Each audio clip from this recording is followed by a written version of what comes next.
What's up, fight fans? Greetings from the Wrestleverse. This is Tijon here, and this is the first rendition of In the Mix. This is going to be my weekly take on mixed martial arts happenings all around the world. So now it's time to take it to the ring.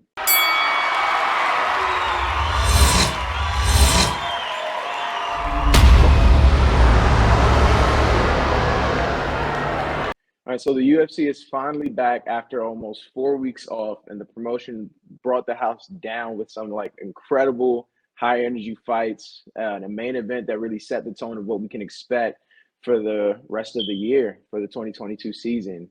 What we witnessed last night was like a perfect example of why us fight fans love MMA and why the UFC is really at the top of the MMA game right now. So things got an electrifying start at the UFC Apex Center as Bill Algeo and newcomer Joe Anderson Brito started off the main card. Now, this is Brito's very first fight in the UFC, and he started out with a really tremendous pace, but unfortunately, he really couldn't keep it up. He was pushing Algeo to really extend a lot of energy, but he really just was burning himself out. Bill Algeo really showed incredible skill with his stand-up, and just outclassed him with his sniper-like striking, just was pinning him with jabs, big haymakers, just outstriked him the entire fight. But, that just comes with experience, and we look for Brito to come back and, learn from this. It's his very first time in the UFC and his very first competition on that kind of level. So he just needs to work on his stamina a bit, and we can see him, get a bit better. So with that being said, Algeo secured the victory with unanimous decision, and he made it look real easy. He looked like a real professional. Called out Giga Chikadze, who actually fights the main event, and he looks really, really good. Just really, really good. We're excited to see more of what he has in store. Next up, we had Dakota Bush face Vyacheslav Borshov. That was a good name to say. But Vyacheslav Borshov is a really, really good competitor. So this was a very high energy match as well. Dakota Bush started out with a really impressive outburst, just a continuous flurries, really was rocking Borshov for a few times. But, Borshov was able to just keep his composure, and that his precision and power was really the deciding factor of the fight, as he delivered a crippling body shot, just a devastating body blow to his ribs, to Dakota Bush's ribs, and ended the fight. We got to give credit to Borshov because he's been on an impressive streak since he came out with Dana White's Contender Series, and we're certain that the lightweight division is definitely going to be put on notice since this performance. Next, we had Katlyn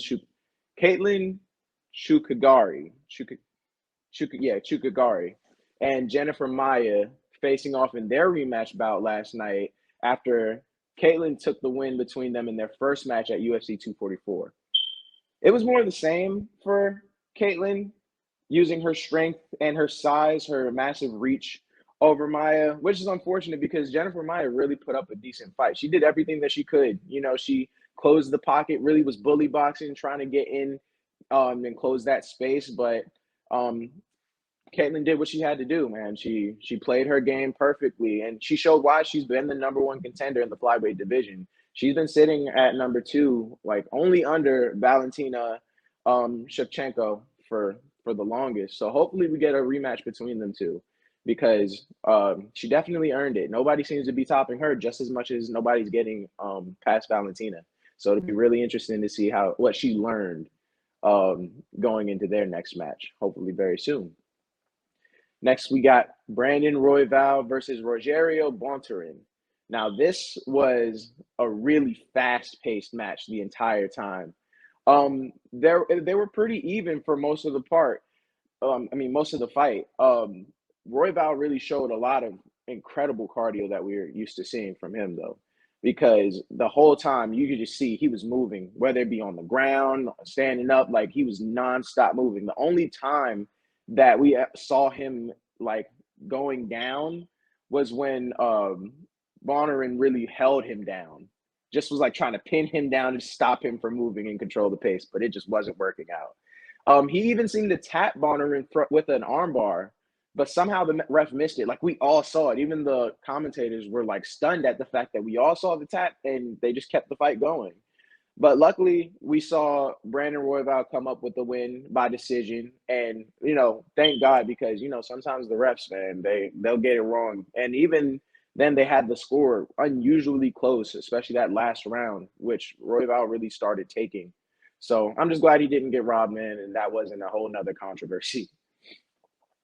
Jake Collier and Chase Sherman faced off and gave fans exactly what we expect from the heavyweight division. This was all heavy hits, just bombs being thrown between the two. Jake Collier really started dominating Chase Sherman with some real catastrophic ground and pound too. It was crazy. It left him in a pool of his own blood. And Chase Sherman actually then turned around. Biggest mistake. Everybody knows that, because then what's going to happen? Rear naked choke, which, Jake Collier immediately went for and tapped out. So he won the fight. Interesting enough, Jake Collier actually started his MMA career as a middleweight. So that's a huge jump, like impressive, like good, like all kudos to Jake Collier in his like MMA stunt, because for somebody who started out middleweight to still have that kind of power to put some heavyweights out is amazing, man. So we'll see what he can do in the heavyweight division, because that was a really classic performance from him. That was really, really classic, like heavyweight style fight. Next, we have the main event, nothing short of an instant classic. Calvin Kattar faced up-and-coming superstar Giga Chikadze in a thrilling 5-round matchup. Now, Giga was the really clear favorite to win. He's been on a massive white-hot streak in the UFC. He's been taking out and knocking out big names in the featherweight division, like Cub Swanson and Edson Barboza. Like, these people, like, they don't lose, and they definitely don't lose by knockout. So for Giga to really come into this division and just put these people out, he's put the division on notice. And if he won this fight, it was guaranteed that he was going to be next up for a championship bout. And it was also really proving time for Calvin Kattar, who we haven't seen in over a year since his rather embarrassing loss to Max Holloway. Max Holloway, as we all remember this match, man, was looking over at the commentators while fighting Calvin Kattar and was telling them how he's the best boxer in the UFC while dodging punches and bloodying up Calvin Kattar even more. It was absolutely insane. So, of course, Calvin Kattar took a lot of time off, getting his mental back prepared, and we could see it, because to our amazement, Kattar outstruck Chikadze and had him wobbling and leaking blood all around the ring for almost the entire fight. What he did to Giga was really comparable to what Holloway did to him last year. It was absolutely unexpected, and the only person that was probably expecting this kind of outcome was Kattar himself.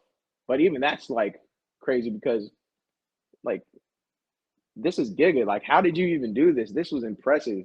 That was a completely dominant performance, and it put Kattar right back where he was before he lost to Holloway, and so he's right back into that championship contention kind of spot, because like, for him to come back with such a dominant performance against somebody who was literally starting to look unbeatable, was undefeated in the UFC.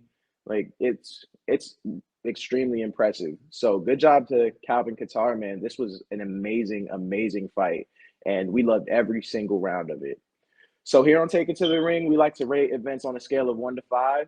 5 stars being fight forever, 4 stars being this is awesome, 3 stars being you still got it, 2 stars being what, and 1 star boring.